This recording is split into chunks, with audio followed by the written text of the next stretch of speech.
They can't see us. Okay, we're live. Hey, everyone. Thank you so much for joining us on our new platform here on YouTube Live to do our webinars.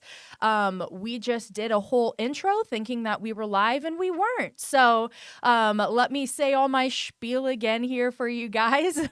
Like you said, or like I said, this is a new platform, so we're a few minutes late because we're still working out some of the kinks here.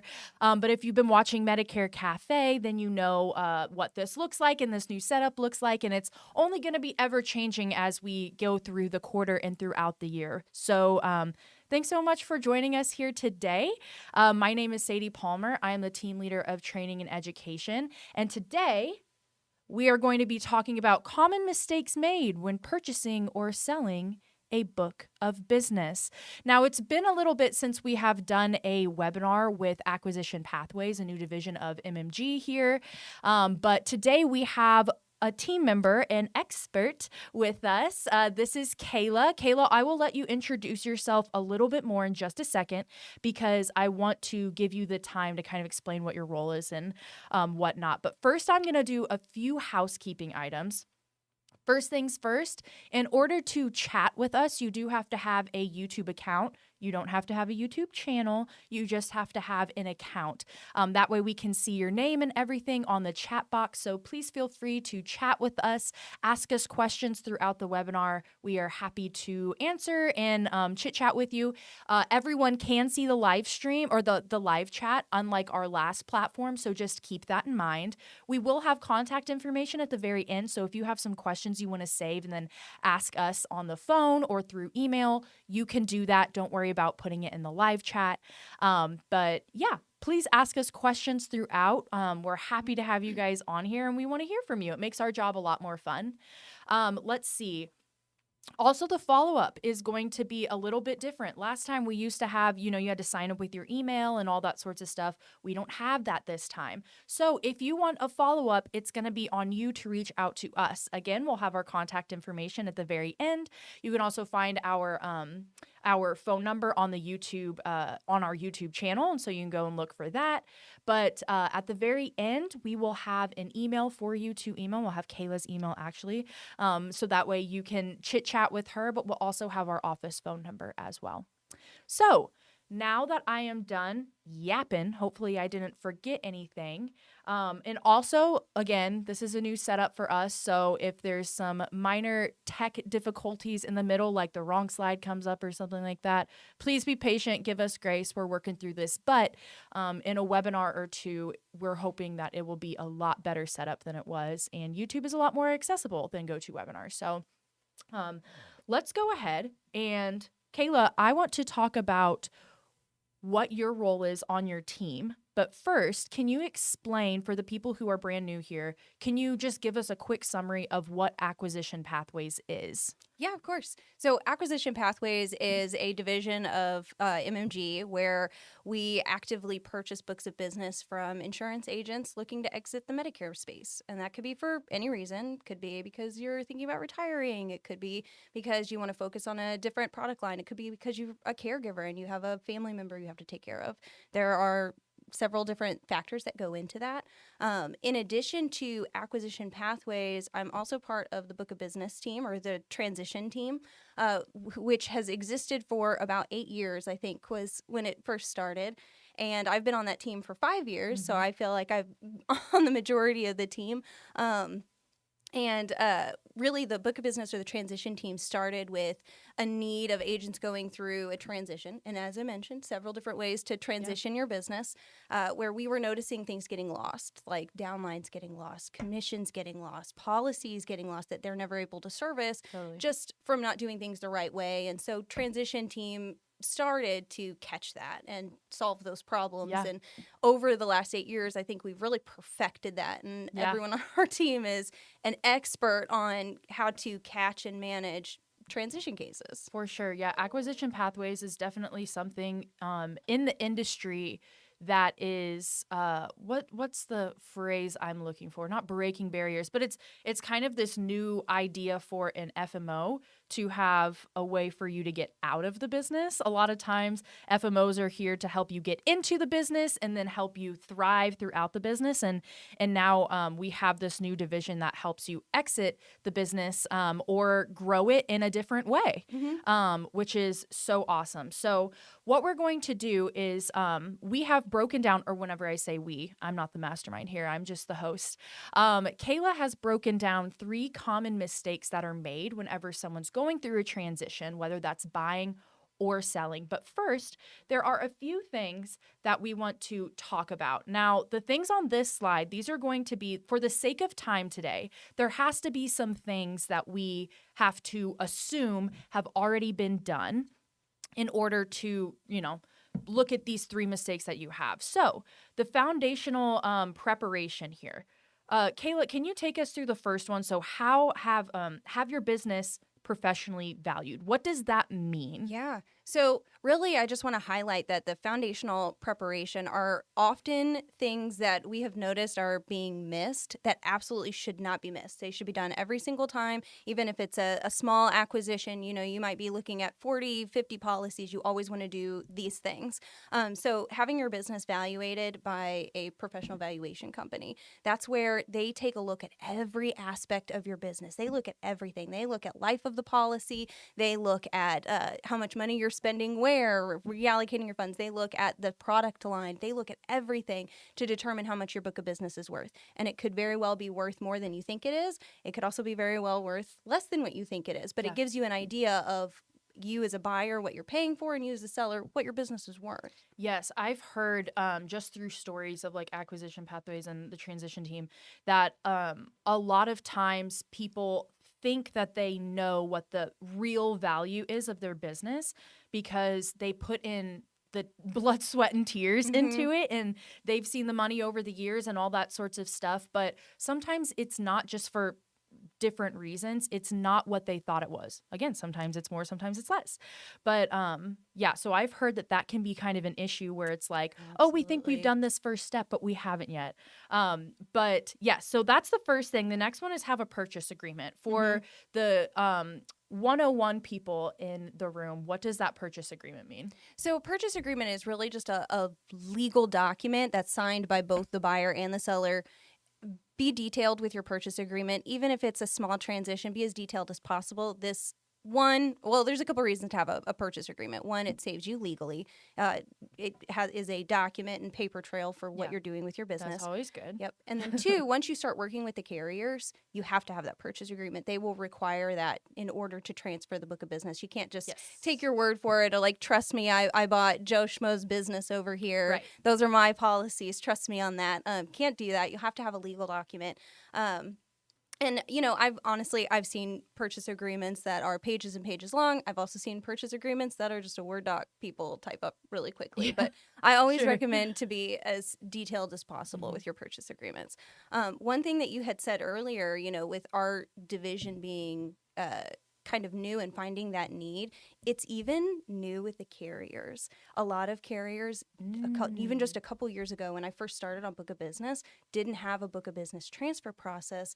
All they had were a way to kind of like Band-Aid that situation. Yeah. So it's niche within our company. It's also kind of niche within the carriers, which is why we're so important because we know who to talk to. Yeah, that's awesome.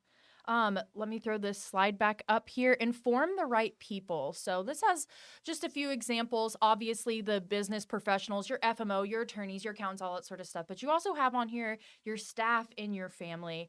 For the most part, this is pretty self-explanatory. But I have heard that, sometimes whenever you're going through all of these different transitions, sometimes it gets lost in the sauce. Or sometimes people are like, well, I don't need to let my staff know yet until it's like sold or whatever it may be. Do you see that kind of being an issue quite often Yeah, where it people don't can tell the right be. people? It absolutely can be. It absolutely can be. Your staff should be prepared, to make the decisions whichever way they're going to go. If you're selling them and that's part of the acquisition is they're going to move to a new upline or a new agency, they should know that and they should be a part of that. Yeah.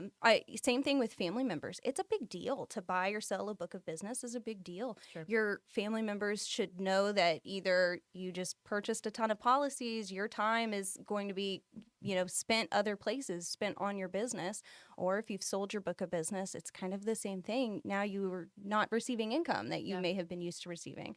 And then your clients, of course, should also know if you're selling your book of business, they should know that they can no longer reach out to you and they Yeah. should know who to reach out to in your place. Perfect. Okay. And then the last one is let me throw the slide up, have realistic expectations around the timeline for processing this transition.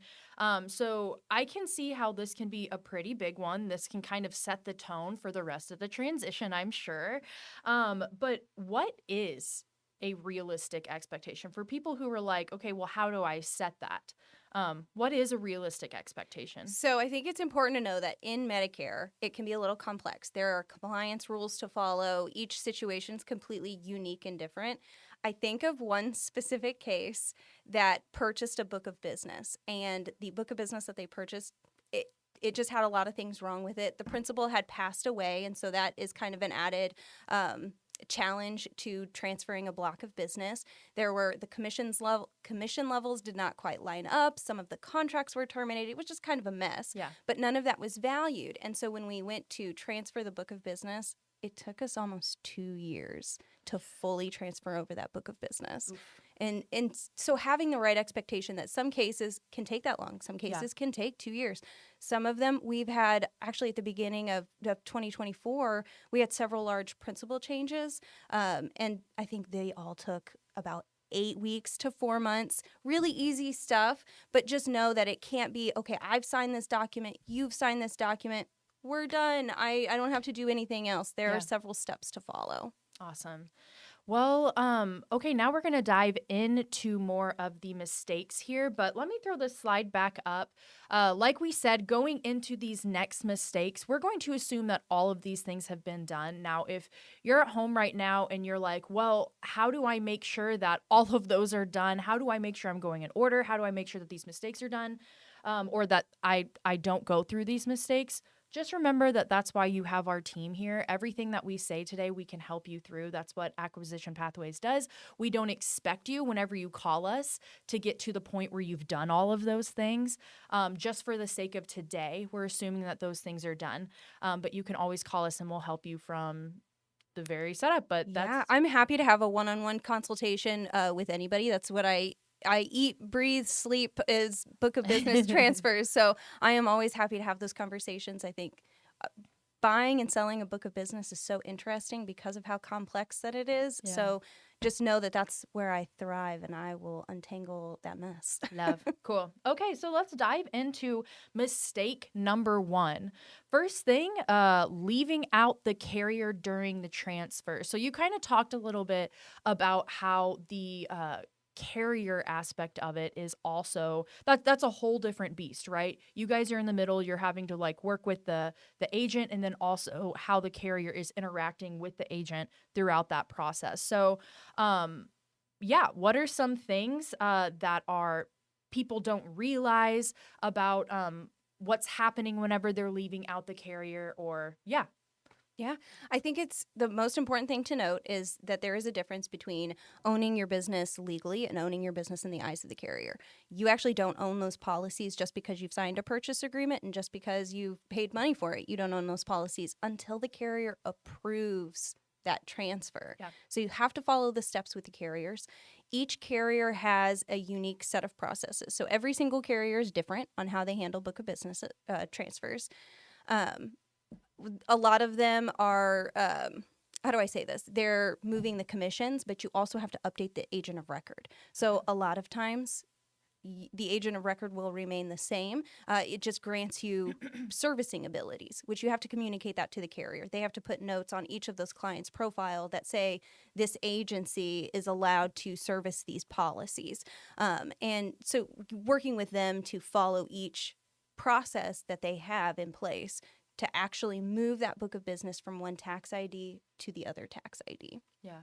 In addition to that, each carrier has rules, like I said. So most carriers, 99% of carriers, you have to have the same state appointments. You have to have the same, a like or higher commission level. Yeah. So if you have a lower commission level, purchase a book of business with a higher commission level, you can never transfer that book of business over. Oh, Which is why it's so important to get your FMO involved as well, Yeah. because your FMO may be able to raise your commission levels in order to move that book of business over. Yes. Just lots of factors Right. that go into it. that you wouldn't think of. Like that's what I've seen in, like, you know, we'll hear like more throughout these. Some of these mistakes might be like, oh yeah, but then whenever we dive into these points that you have, you realize there's all these little things that you have to do or that you have to look at that lead up to this like big mistake. So it's like leaving out the carrier during a transfer might sound like a duh, but then people don't look into like these little things within it. So no, absolutely. And one other thing that I would note is just a quick story. Yeah. I had a case a couple of years ago, an agent who purchased a book of business from a licensed only agent. So they purchased a book of business from someone who didn't even own their own book of business. And that caused, obviously, several problems because you can't transfer it. That's non-transferable business. Yeah. Geez. Okay. And so the next point you have on here kind of goes into the banking aspect. So kind of tell us a little bit about that. Yeah, I think this is why this was my number one most common mistake, because I run into this every time, probably every day. I have this conversation with someone where, you know, and I think I would think this too. You think, oh, I just want to get paid for these commissions. Let me go in and update my banking information. Yeah. Let me change this agent's banking information to mine. Sure. I'll get the commissions for it. I'll start getting paid for it. Yeah. But then what happens when that agent's contract terminates? What happens when that agent's license lapses? What happens when that agent passes away? You don't own that business. All you did was change the banking. And so those policies stop. It's essentially a melting ice cube where, yes, you're technically getting paid for the commissions, but that's it. You're only getting paid as long as that lasts, and then you also can't service those policies compliantly if they're Medicare Advantage. And then this book of business transfer process. So you've kind of talked about this a little bit. Where do people start with this? How do they know that they're on the right path whenever it comes to transferring all this stuff with the carrier? To be honest, reach out to us, reach out to your transition team. That's my favorite answer. Like I said, there's just so many factors that go into it. Yeah. You may have to reorganize your contracting before you can even think about transferring the book of business. We may need to increase your commission levels before you can transfer anything over. Yeah. So you really want to contact your FMO first. Yesterday we were kind of talking about in one of my meetings, this sounds like I'm going off the rails, I swear I'm not, I'll connect it back. But we were talking about just obviously from the FMO's standpoint, we want to be able to help people as much as we can. And so having all of their carriers or most of their carriers under us helps us be able to help them more. And even in this I think about how our transferring team would help with this sorts of stuff if there are carriers spread across a bunch of different FMOs. So that's just one thing to think about. We won't talk too long on that, but that is something that comes to mind because it was already kind of top of mind of how much more helpful that would be. Being able to, help people get out of the business.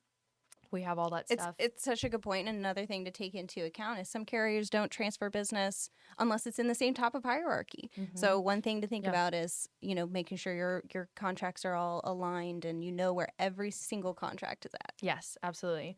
And then let's see, take time of year into account. Guys, let me throw this up. So sorry. Still getting used to this. Take time of year into account. The first and second quarter are ideal. Tell us why the time of year matters so much and why the first half of the year is the most ideal. Yeah, absolutely. So one, we're running up against AP in third quarter. And Sure. what happens That's is obvious, carriers get busy. We're all busy. Agents are busy. FMOs are busy. Carriers are busy. And so what happens is you may make your request.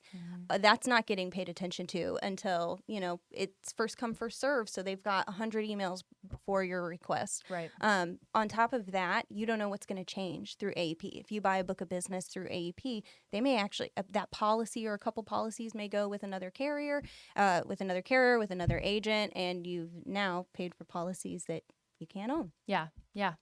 That makes sense. Yeah, I guess the obvious there is AEP, but also I even think about how, sorry, I don't know what my mic sounds like going back and forth like this. So sorry, Alex, our producer's back here, probably wanting to, but because I'm moving so much. But oh, lovely. What was I gonna say? Oh yeah, right after AEP, so quarter one, that's when I feel like a lot of people like know it's top of mind of like, okay, I'm ready to get out. I'm ready to be done with this. So even just doing it whenever it's top of mind and whenever you're really feeling it, you won't talk yourself into, another year or anything like that. So yeah, coming out of AEP, that makes a lot of sense. Yeah, you kind of forget the trauma of AEP in Yeah. January. As the year goes on, yeah. And then you roll into quarter four again, and you're like, oh, okay, I should have done this. Awesome. Okay, so that is mistake number one, leaving out the carrier during the transfer. The next mistake, let's roll right into it, not verifying that the business can be transferred. Again, this kind of sounds like one of those things where people look at it and they go, well, yeah, duh. But then whenever you break it down, you're like, oh, there's some steps in order to do that I might not realize. So, yeah, let's talk about it. Yeah. So I feel like I've kind of touched on this quite a bit, but that's how important it is verifying that the business you can be transferred before you ever exchange money, before you ever agree to, I'm going to take on this carrier. And a couple examples, just some carriers do not allow a transfer of a book of business from an individual to a tax ID. That's just their rules, and they don't allow that. Some carriers don't allow any type of book of business transfer. Like I said earlier, it's kind of a niche subject within us as an FMO. Same thing with the carriers. Some carriers just don't have a process yet. Yeah. So when you're looking at the book of business that you're thinking of buying, verify each identify all of those products and carriers that they each can be transferred. And two, as I mentioned earlier, you're also looking at contract levels. You're looking at downlines. You're looking at contract types. You're looking at state appointments to make sure that state appointments are an additional cost. So let's make sure that you can not only afford that, but also you have the capability to service policies in that area that you may not be a resident in. Yeah, absolutely. And kind of flowing into the second point, I know that's kind of what we've been chit-chatting about, but I am interested. Obviously, each carrier will kind of, oh, wrong slide. Oh, no, it's not. No, that's the right side. Oh, my gosh. So sorry, guys. Each carrier has specific rules. So do they vary quite a bit? Oh, like 100%. Okay. Because I was wondering, obviously, there might be some things here and there, but is it something that it's like, there might be one or two things different, or is it like, each carrier, well, I guess like you said, like some don't even have a process. They're just like completely different. Yeah. Across. And on top of that, some case may look, exactly like this. You may have bought 5 books of business and they're all the exact same. And then the 5th time you go to reach out to the carrier and their process is totally changed, completely different. Yeah. It could be anything. So each carrier has an extremely unique process for how they handle books of business. And then on top of that, the type of book of business you're transferring also may have a separate process within that carrier. Yeah. So many different, we've said it over and over again, but so many different little things to be paying attention to with that. But I hate to keep plugging us. Actually, I don't hate to keep plugging us, but we are the experts and we know each process for each carrier and each different type of transition. Yeah. Lindsay says, Kayla sure knows her stuff. Yeah, girl, that's why I brought her on here. I messaged her. I said, I need you on here. I can't do this alone. I need the expert on here. Okay. And then, yeah, we've kind of already talked about it, verifying those contract types, commission levels, state appointments, blah, blah, blah. Is there anything else you have to say on this slide before we kind of move to the next mistake? I mean, that's it. Just look at the book of business. You're looking at the product types, you're looking at the carriers, you're looking at the age of the policy and the location of the policy. Yeah. Big important things. Awesome.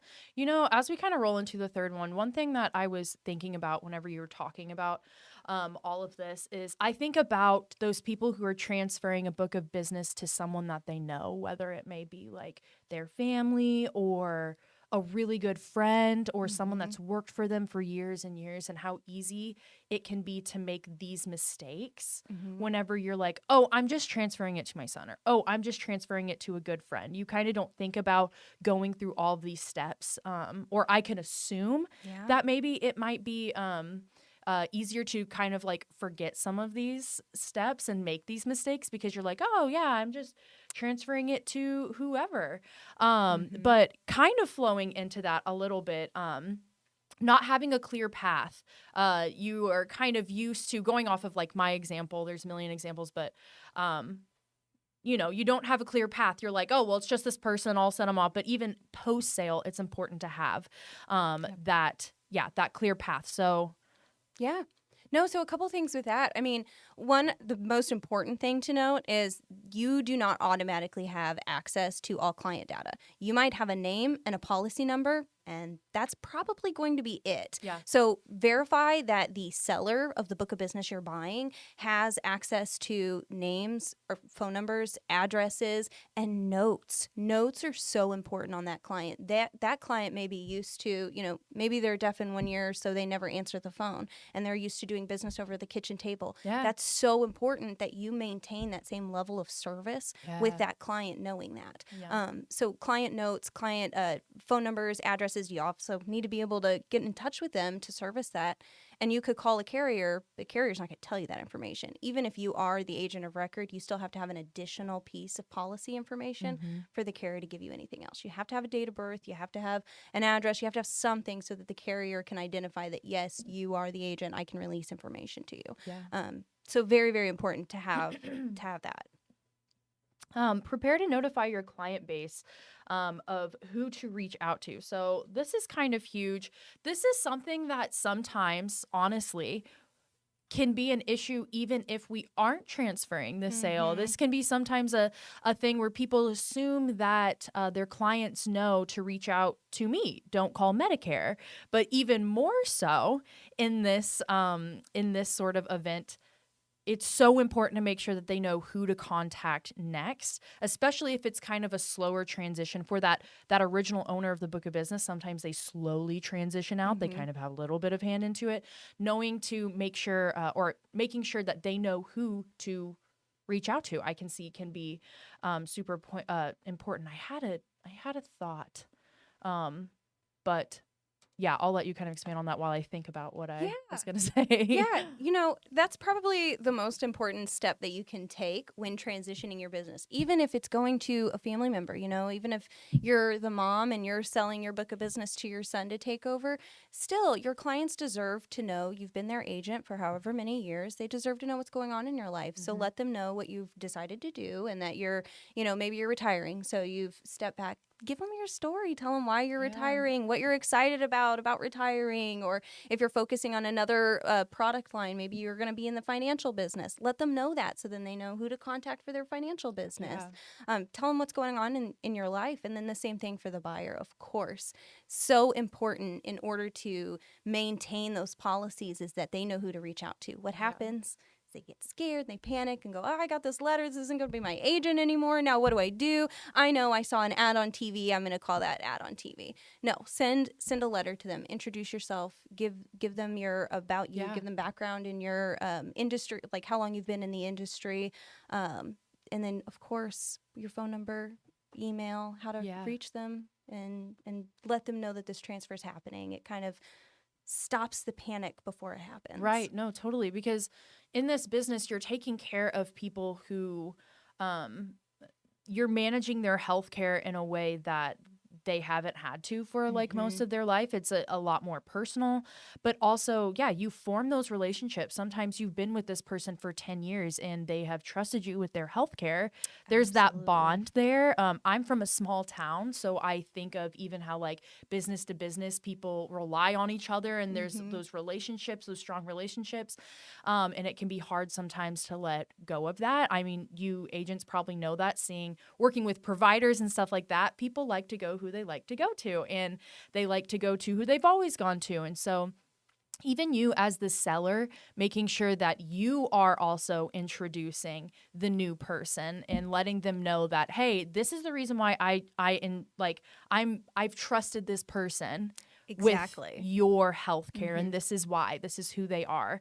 I can see how that can be a super important Yeah, conversation. exactly. You like hit the right word. Trust. Trust is such a big, important thing in building a sticky client base. It's making sure that they trust you as an agent, which they obviously have. They took a policy through Mm-hmm. you. So continue that trust to the new agent. Yeah, absolutely.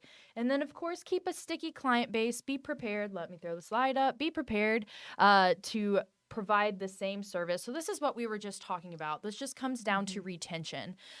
Retention is going to be what creates that trust. It's what creates that bond between you and the new client. So, whether that is because you're buying a new book of business or because you're just working your same one, I love retention. I could talk about it forever because I truly feel like that's what makes or breaks everything. But Yep. it's kind of just along the lines of stuff that we've been talking about. It's just all about communicating well Mm-hmm. with your new client base or your old client base about who's taking over. But yeah, Yeah, and that's it. Is make sure when you're buying a book of business that you are making sure that it is not only a right fit for you and your business, but it's also the right fit for the policies, the clients. Mm. For example, if you're a call center and you're looking to grow through acquisition, and you buy, small town Joe's book of business, all of his policies may be used to doing business over a kitchen table and Totally. being able to run into their agent at the grocery store or seeing them Mm-hmm. at church and asking questions. That's what they're used to. And so if you come in a call center and you only want to do business with them over the phone, they may eventually decide to go somewhere else. Yeah. So you're making sure that it's a right fit for you as the buyer, making sure it's a right fit for the client, and ask those questions to your seller. How do you do business? How do you Yeah. normally conduct business? I And if love they that. normally do business over the phone and you're a call center, that's perfect. And Yeah. it works the other way around too. Yeah, no, that makes so much sense. I can see that being true in a lot of different industries, but like we said, especially this one because you do form a bond, you have that relationship, and so it's so important to be able to make sure that you're upholding the same Mm-hmm. level of care. Okay, guys, so those are the 3 mistakes that we have for you guys today. Let me throw up this slide here. What next? So you're watching this recording, you're watching this live, and you're like, okay, so this has piqued my interest. I might want to do this. I might not. I don't know. That's okay. No strings attached if you want to give us a call, or you can email Kayla. Kayla has her email up there right now, so you can message her. If you want to have a conversation, we are not taking that as, okay, let's get started on it today. Mm-hmm. This team knows better than anyone that there is a lot of thought and a lot of heart that goes into transitioning a book of business. So no pressure whatsoever. We just want to be able to provide you with the answers for the questions that you have about something so big. So please feel free to schedule a call with our transition team.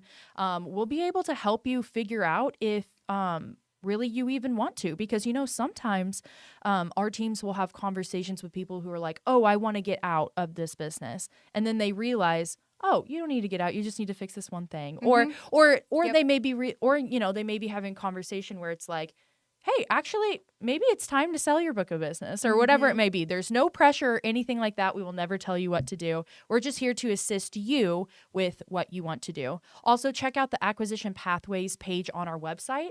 If you go to our website, which let me go to the next slide, smsteam.net. If you just scroll down, you'll see a little banner there with acquisition pathways. You can learn all about that team.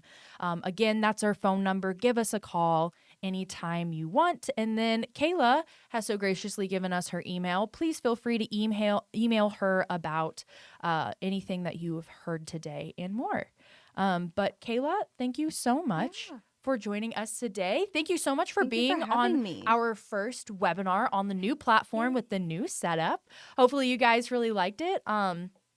Yeah, it was wonderful having you today. It was wonderful to be here. This is my Yay. passion. I've already Yeah. said that. So I am so happy to talk about this all day long, every day. And like Sadie said, I'll just throw out there, if you are like, I'm not going to retire for another 5 years, but I had these questions. I love that. I love it. I will love to have a conversation with you. Awesome. Cool. Well, guys, thank you so much. Let me throw up this page again. Give us a call anytime you need us. If you have any questions about how to be able to live chat with us or about just the general new setup of our YouTube lives, our new webinar setup, please also give us a call. We want to be able to help you. But until next time, thank you guys so much. Thank you.